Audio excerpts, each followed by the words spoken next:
Climate change is threatening nearly every aspect of the lives of Americans in every part of our country. That's according to a sweeping new report from the federal government.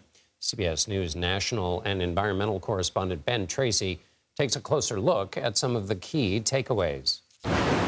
Stronger storms, devastating drought, heat waves, and wildfires. The new National Climate Assessment says the effects of climate change in the U.S.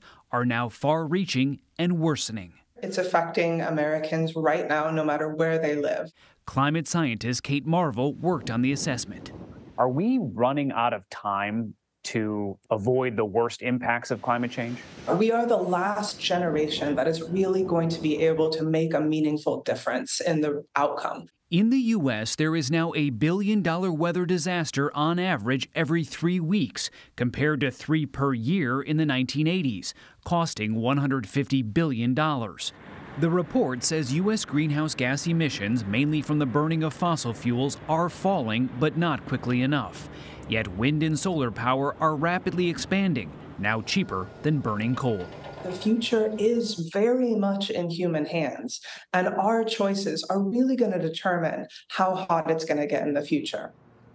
And Ben Tracy joins us now from Los Angeles. So, Ben, we see a lot of dire climate reports. Tell us what the point is of this particular one. So, John, the National Climate Assessment is actually mandated by Congress, and it comes out about every 5 years.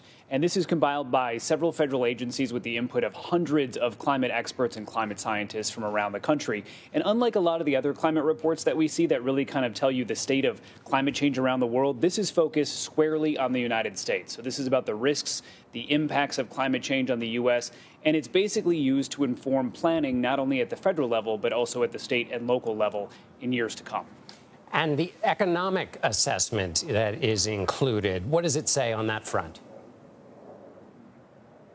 Yeah, that's a new thing that they have done this time around for the National Climate Assessment. And, you know, in addition to that $150 billion in disasters that the country is now facing every year, which is taking a huge economic toll, they actually found that for every 1 degree of warming, and that's Fahrenheit, there is a 0.13 percentage point drag on the U.S. economy. Now, that sounds like a very small number, but when you compound that over many years, it really can add up. So they're saying down the road, when we're talking about decades of compounding climate change, this will have a real impact on GDP in this country. There's also an issue for homeowners where you have insurers that are pulling out of a lot of these very vulnerable areas where you've had massive wildfires over and over again, or you have hurricane threats.